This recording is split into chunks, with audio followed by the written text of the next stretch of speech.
श्री स्वामी श्याम चरण दास जी महाराज, उनके शिष्य थे श्री राम सखी जी, जिनका यहीं बंसीवट रास मंडल में शरद पूर्णिमा के दिन ही सदेह निकुंज गमन हुआ। राम सखी जी की वाणी है, बड़ी रस की वाणी है। दास ने एक बार उस वाणी को आद्योपांत पढ़ा है। राम सखी जी के जीवन में एक प्रसंग आता है कि वृंदावन के रसिकों ने उनसे पूछा कि आपकी सहचरी भाव की उपासना है और अनन्योपासना है श्री कुंज विहारिणी कुंज विहारी जी की, वृंदावन के निकुंज रस की उपासना है आपकी, लेकिन कभी आपको हम राम नाम के अतिरिक्त कुछ भी जप करते हुए नहीं देखते हैं। तो उपासना तो श्री कुंज विहारिणी बिहारी जी की और जप राम नाम का, तो ये बड़े संदेह में हम लोगों को डालता है। भैया वृंदावन वासी तो राधे श्याम श्याम श्याम राधे राधे राधे कृष्ण कृष्ण कृष्ण राधे राधे, अथवा कोई राधे ही राधा जपता है, कोई राधा कृष्ण जपता, कोई राधे श्याम जपता है। आपको ये सब जपते तो देखते नहीं। उपासना निकुंज भाव की और जप राम नाम का, तो इस भेद को समझाओ। तब उन्होंने भी यही कहा था कि पतिव्रता अपने पति का नाम नहीं लेती है। अब मैं पतिव्रता हूं, नाम कैसे लूं? तो हमने अपने युगल सरकार का सांकेतिक नाम रख रखा है राम। रा माने राधा रानी, माँ माने मनमोहन। तो राम राम कहकर मैं राधा मनमोहन का स्मरण करता हूँ।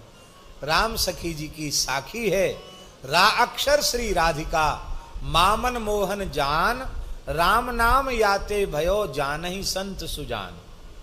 उन्होंने अपने इष्ट का प्रकाश किया। तो इष्ट का प्रकाश, और सबसे पूछना भी नहीं चाहिए कि आपका इष्ट क्या है, क्या जरूरत है पूछने की। आपका जो है आप अपना अपनी निष्ठा में पक्के रहो, आपको पूछने की क्या आवश्यकता पड़ गई। लेकिन यहां एक विशेष बात है, भगवान शिव कह रहे हैं कि भगवती इतना अधिक द्रवित हो गया हूं मैं तुम्हारे ऊपर कि आज मैं अपने इष्ट का प्रकाश तुम्हारे सामने कर रहा हूं। क्या इष्ट है? इसमें भी नाम महिमा है। तुमने पूछा ना किसका जप करते हैं आप आदर पूर्वक, क्या दशरथ नंदन राम जी का ही जप करते हैं क्या?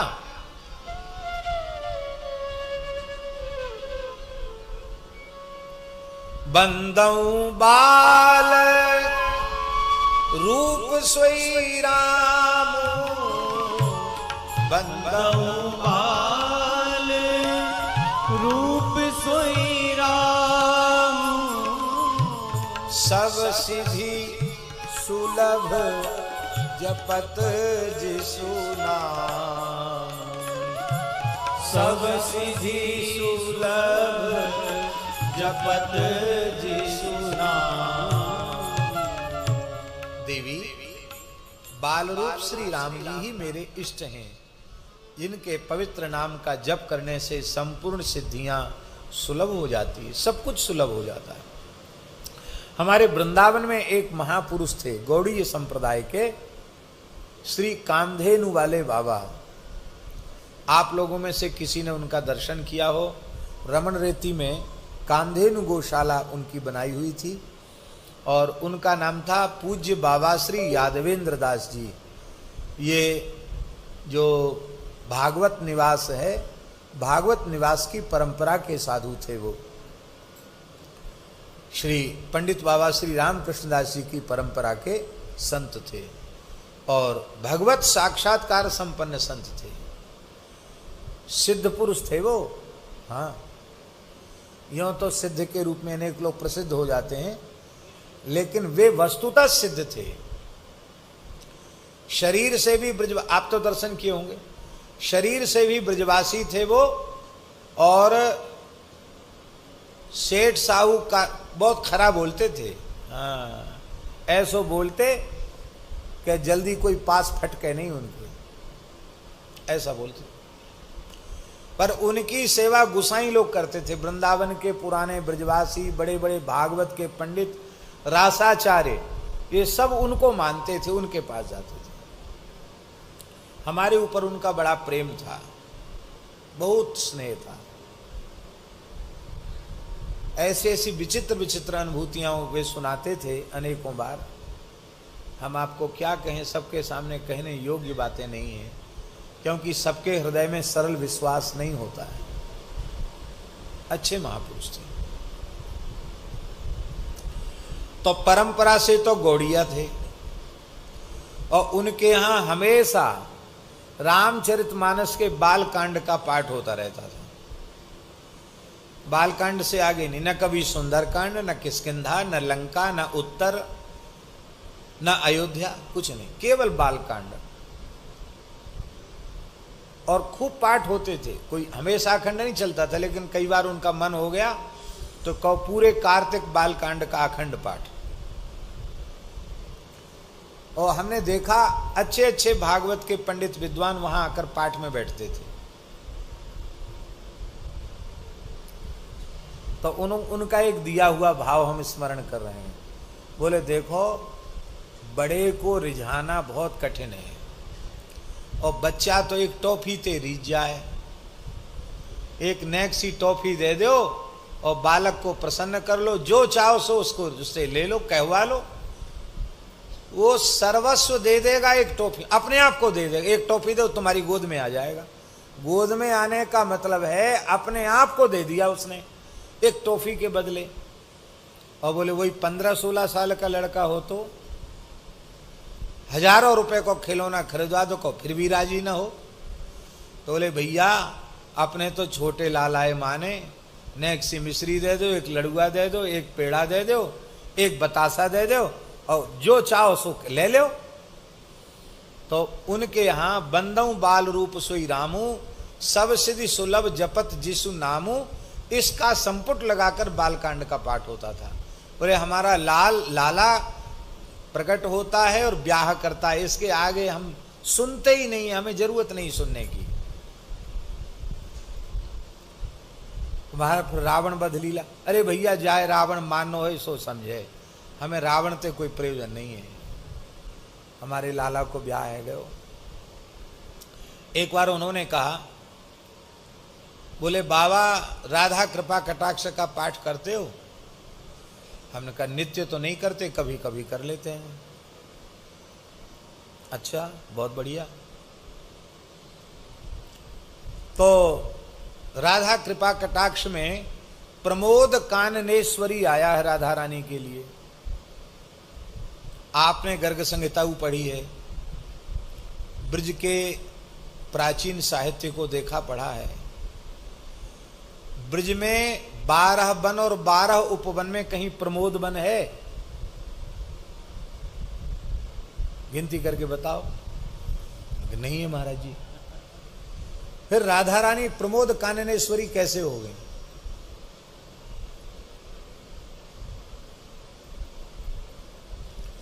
तब उन्होंने कहा कि राधा कृपा कटाक्ष में जो प्रमोद काननेश्वरी है, ये श्री सियाजू के लिए है, क्योंकि वृंदावन, यहाँ वृंदावन की महिमा है, और श्री अयोध्या में रसिक लोग प्रमोद वन को मानते हैं। यहाँ निधिवन सेवा कुंज है, वहाँ प्रमोद वन है, और प्रमोद वन की अधीश्वरी श्री विदेहराज नंदिनी श्री राम वल्लभा रसेश्वरी रासेश्वरी श्री सियाजू हैं। तो बोले बताओ, लोगों को इतनी सी बात समझ में नहीं आती, जो प्रमोद काननेश्वरी सियाजू हैं वही वृंदावनेश्वरी श्री राधा रानी हैं। ऐसी हे राधा रानी, आप अपना कृपा कटाक्ष हमें प्रदान करें। ऐसी बात वो बताते थे महाराज, विचित्र विचित्र बात बताते थे। एक बार उन्होंने बताया कि हमने दिव्य वृंदावन का दर्शन किया। पल्ली पार में एक बंसी भट्ट है, बोले वहां खूब भजन करते, खूब नाम जप करते, और कभी कभी महीना 1.5 महीना में एक बार यहाँ वृंदावन आते, तो यमुना स्नान करके और बिहारी जी, राधा वल्लभ जी, राधा रमण जी, गोपीश्वर सब जगह दर्शन करते। बोले एक दिन अमावस्या थी, सोमवती अमावस्या थी, हम वहाँ बंसीवट है ना, पल्ली पार गए, बहुत बढ़िया जगह है। तो वहाँ से दर्शन करने आए। थोड़ा गर्मी का समय था, थोड़ी सी धूप हो गई थी। यमुना जी में स्नान किया, बालू गर्म हो गई थी, तो पैर पजरवे लग गए, पाम पजरवे लग गए। बोले सोचे भैया कहूँ पास में छाया मिले तो छाया में नेक बैठ जाए, पैर में कुछ पहनते नहीं।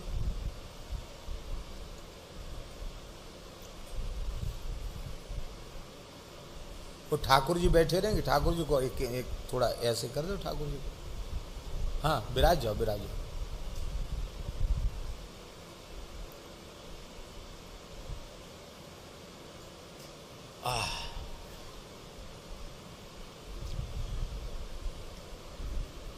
तो कहते हमको यही की बात है, ये जो धीर समीर है ना, धीर समीर क्षेत्र की बात।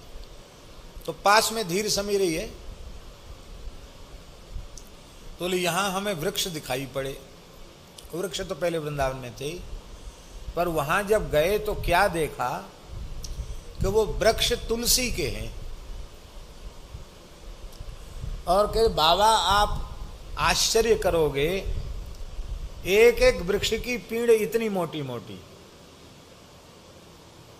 और एक एक तुलसी के वृक्ष के नीचे 8-8, 10-10 गैया बैठी हैं। लंबे चौड़े क्षेत्र में उनका फैलाव है।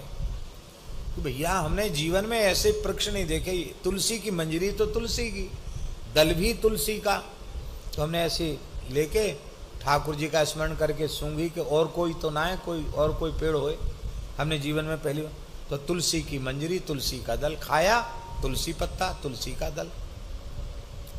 और गाय ऐसी जैसे सफेद चंद्रमा हो, और इतनी विशाल गाय कि एक गाय कम से कम हम क्या कहें, बहुत लंबी चौड़े क्षेत्र में बैठी, जैसे हाथी का बच्चा बैठा हो ऐसी गाय। और बोले गाय खड़ी हुई तो इतनी ऊंची, मैंने जीवन में ऐसी गाय नहीं देखी, ऐसी तुलसी नहीं देखी। इतने मोटे मोटे गाय के थन, हाथ में पकड़ने नहीं, हमें इतने इतने हाथों की पकड़े नहीं होती कि कोई दो सके। ये ऐन गाय का, ऐसी सुंदर गाय। और तुलसी का बहुत लंबे चौड़े क्षेत्र में इस तरह से तुलसी के वृक्ष, और एक एक वृक्ष के नीचे 2-2, 4-4 गैया आराम से जुगाली कर रही हैं। अरे बोले भैया हम तो जीवन में ऐसी बच्चा पनते गैया देख रहे हैं, गैया पाल रहे हैं, और ऐसी गैया ना देखी, ना तुलसी ऐसी देखी। तो बोले कुछ तुलसी दल हमने उतार लिया वृक्ष में से, और बोले हम संतों को दिखाएंगे, लोगों को लाएंगे यहाँ। कुछ प्रेमी परिचित महात्मा मिले। अरे बोले इतनी बड़ी तुलसी, और के एक तुलसी के नीचे कम से कम 100 आदमी बैठ जाएं। इतने बड़े बड़े तुलसी के पेड़, ये मोटी मोटी पीड़ तुलसी की। पीड़ जानते ना, तना, इतनी बड़ी बड़ी गैया। तो बोले हमने बताया, तो हमारे जो प्रेमी परिचित संत थे वो कहवे लगे कि कुछ खा पी तो नहीं लिया है। अरे इतनी बड़ी तुलसी होती है क्या, वो इतनी बड़ी गैया होती है? दिमाग तो ठीक है आपका कि नहीं? बोले देखो हम तुलसी लेके आए। बोला अरे तो कहीं से उतार लाए होगे तुलसी, इतना बड़ा पेड़ हो ही नहीं सकता तुलसी का। हमने कि चलो सबको दिखावें। तो 2-4 संत को लेके हम आए यहाँ। तो बोले ढोंड़ पड़े थे, ढोंड़ जाने, ढोंड़, पुराने ढोंड़ में खंडर जैसे, ना कोई तुलसी का पौधा, ना वहां कोई गैया। पहले कोई ढोंड़ ना दिखो, केवल तुलसी और गऊ।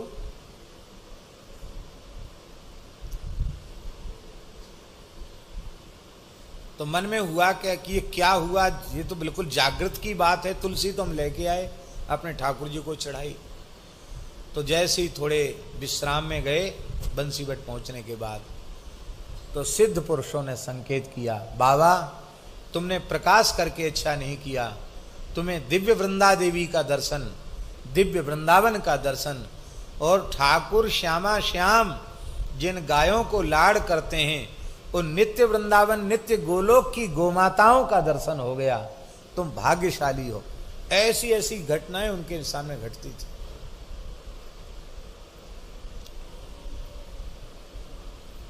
बहुत अच्छे संत थे। तो उन्होंने कहा कि हम तो बाल रूप श्री राम जी को, बाल रूप लाला को, चाहे नंदन नंदन हो चाहे रघुनंदन हो, हम तो भैया बाल रूप है ज्यादा माने। क्यों? नेक टॉफी दे दो, जो चाहो सो करवाए लो। और बड़े को तो राजी करने में बहुत कुछ करना पड़ेगा, राजी होए ना होए, इसलिए छोटो लाला छो, ये उनका भाव। हमको उन्होंने एक तुलसी की छड़ी दी, अभी भी हमारे पास रखी है। नीचे से ऊपर तक उसमें 16 गांठ है। वो ही बताते थे, भगवान जाने, बोले 16 ग्रंथि की तुलसी की छड़ी दुर्लभ है बाबा, ये साक्षात श्री जी को स्वरूप है। तो हम कार्तिक परिक्रमा देते भई जाते, तो एक दिन बड़े प्रसन्न है गए, बोले बाबा बहुत पुरानी है, ये रख लो। अपने लक्ष्मण किला के जो मुख्य आचार्य चरण हुए श्री स्वामी युगलानंद शरण जी, बड़े उच्च कोटि के जीवन मुक्त भगवत प्राप्त महान नामनिष्ठ संत थे। उनका एक ग्रंथ है, बहुत ग्रंथ उन्होंने लिखे, एक ग्रंथ उनका श्री नाम कांति। क्या? श्री नाम कांति। अद्भुत अद्भुत अद्भुत क्या कहें हम, यदि उसको अद्भुताद्भुत कह दें तो भी आश्चर्य नहीं है। अद्भुत नाम निष्ठा।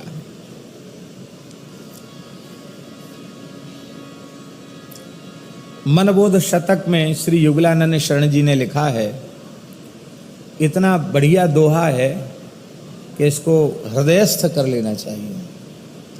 वे कहते हैं, साधन माने नाम को और साध्य करे कछु और। साधन माने नाम को और साध्य करे कछु और, ते नर मूरख मंदमती तिनहि न नरकहु ठौर। ते नर मूरख मंदमती तिनहि न नरकहु ठौर। उनको नरक में भी ठौर नहीं। नाम जप के द्वारा जो किसी वस्तु की साधना करता है, नाम को मानकर लौकिक परलौकिक पदार्थों की इच्छा रखता है, वह एक नाम के प्रति बहुत बड़ा अपराध है, नामापराध है।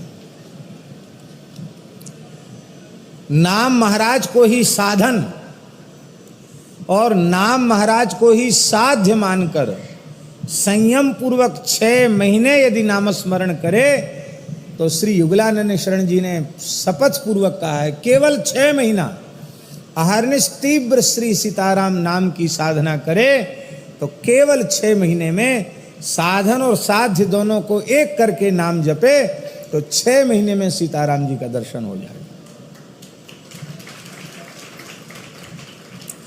स्थल का भी बंधन नहीं रखा कि चित्रकूट में करे कि वृंदावन में करे कि अयोध्या में करे, जहां इच्छा हो वहां करे।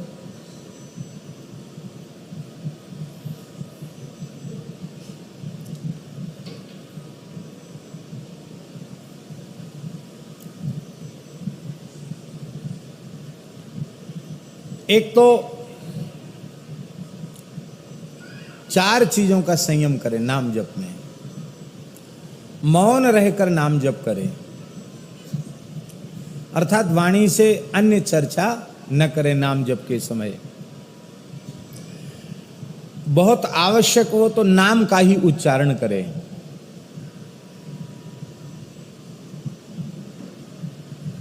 व्यवहार में बहुत जरूरी है तो नाम का ही उच्चारण करें। कोई समझो तो समझो, न समझो तो मत समझो, नाम का उच्चारण करें। एकांत वास करके नाम जप करें, एक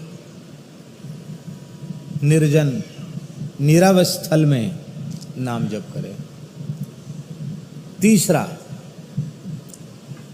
अत्यंत सात्विक शुद्ध पवित्र स्वल्प आहार करें। अधिक भोजन करेगा तो भी साधना में बाधा पड़ेगी। ये सब करके तब करेगा तो निश्चित उसको अनुभव होगा। यह षट कंटक छेद कर 6 मास जपु नाम, अवश्य मिले सिय राम तिहि पावे मन विश्राम। पावे पर विश्राम, ये श्री युगलानंद शरण जी ने कहा, अवश्य मिले, अवश्य ही भगवान मिल जाएंगे। आप कहेंगे कि 6 विक्षेप कौन कौन से हैं नाम के? लय, विक्षेप, कषाय, रसाभास, नामापराध और सुकृतजन्य विघ्न। सुकृतजन्य विघ्न समझते हैं? अरे एक बहुत विशाल मंदिर बनवा देते, बहुत बड़ी धर्मशाला बनवा देते, हॉस्पिटल बनवा, अभी अच्छी चीजें तो हैं, लेकिन ये भजन के विघ्न हैं, ये सुकृतजन्य विघ्न है। सुकृत पुण्य ही पुण्य कर्म की प्रेरणा देते हैं, लेकिन उसमें लग जाओगे तो भजन तो छूट जाएगा। सुकृतजन्य विघ्न, ये 6 कंटकों को निकालकर और 6 महीना एक स्थान पर रह करके और इसी मर्यादा से नाम का जप करे तो अवश्य श्री सीताराम जी का युगल सरकार का अनुभव हो जाएगा। श्री अवध के अनन्य निष्ठावान संत हैं, श्री सीताराम नाम की साधना उन्होंने की और वही वे कह रहे हैं। इसका आशय यह समझना चाहिए कि किसी की राधे श्याम नाम में विशेष निष्ठा है तो वह युगल राधा कृष्ण अथवा महामंत्र का जो भी हो उसका 6 महीने तक इसी पद्धति से साधन करके अपने उपास्य इष्ट आराध्य स्वरूप की अनुभूति प्राप्त कर सकता है, ऐसा युगलानंद शरण जी ने कहा।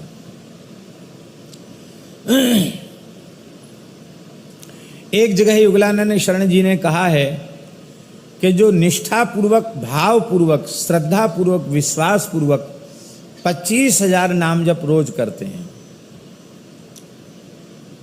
बहुत से लोग जो है ना थोड़ी चतुराई कर लेते हैं, जैसे सीताराम, श्री सीताराम बोले तो बोले ये 2 हो गए,